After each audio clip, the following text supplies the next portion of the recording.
Баяғы өткен заманда байлығы жұрттан асқан бір хан болыпты. Бұл ханның ұлы болмапты. Жалғыз-ақ ай десе аузы, күн десе көзі бар Ханшайым атты бір қызы болыпты. Қыздың сұлулығы сондай, қараған адам есінен танып қалады екен. Күндердің бір күнінде Ханшайым қыз 40 қыз нөкерімен сейіл құрып суға түсуге барады.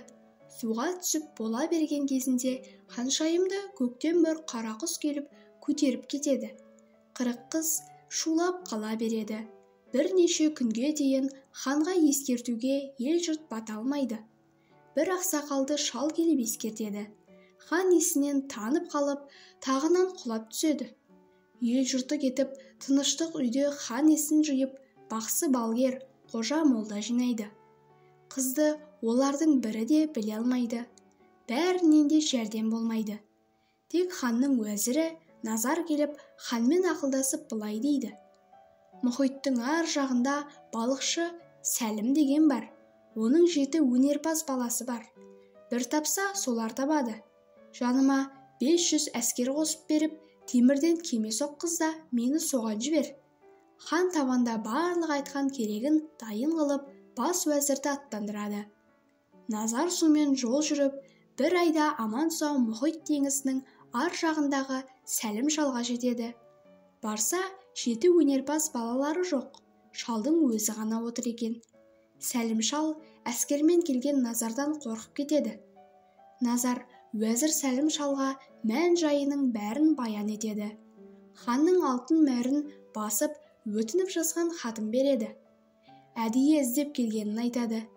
Сол арада Сәлім шал балаларын шақырып алып, айлы қалыс шет жерден сендердің өнеріңді естіп жетіпті. Нәсіп болса барыңдар. Егер тапсаңдар, дүние мүлкімен қызын береді. Өнерді ішке сақтамай, сыртқа шығарыңдар дейді. Сонымен 7 өнерпаз ханның бас уәзірі Назарға еріп жүреді. Бұлар бірнеше күн жол жүріп, 1-2 күн қалғанда сүйінші сұрауға Назар ханға бір кісі жібереді. Ол барып сүйінші сұрағанда, хан аямай сүйінші беріп, алдынан 500 ошақ қаздырып той жасайды. Аман-сау 7 өнерпазды алып, Назар да келеді. Хан 7 өнерпазды көріп, қатты қуанып, бала қайғысының бәрін ұмытқандай болады.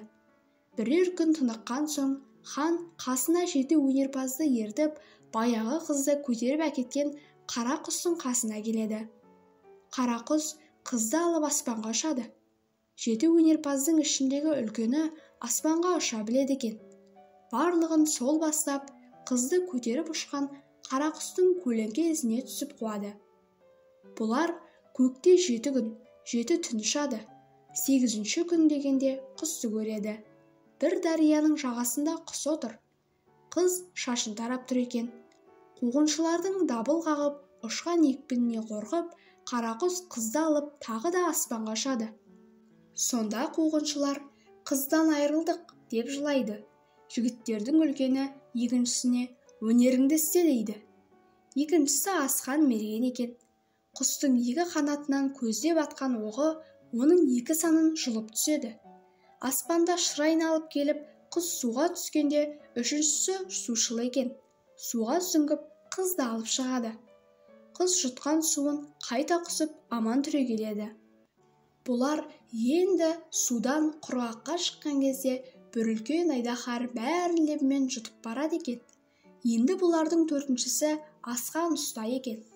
Қолындағы 2 тасын бір-біріне соғыстырып қалғанда 5 шақырым жерден қорған соғылады екен. Ол тасын қолына алып, 2 тасын бір-біріне соғыстырып еді, 5 шақырым жерден қорған соғылып, әлгі айдаһар қорғанның сыртынан оралып жатып қалады. Бірнеше күн тас қорғанның ішінде бұларда жатады. Айдаһар тас қорғанды сыртынан орап алып, қысып сыға бастайды. Бұлар қысылып, өлер болған соң, 5-шісі де өнерін істейді. Бұлардың 5-шісі жер астынан жол салғыш екен. Қолындағы асыл тасын шаққанда 5 шақырымдай жер астынан жол салынып шығады екен. Айдаһар сол күйінде таста оралып жатып қалады.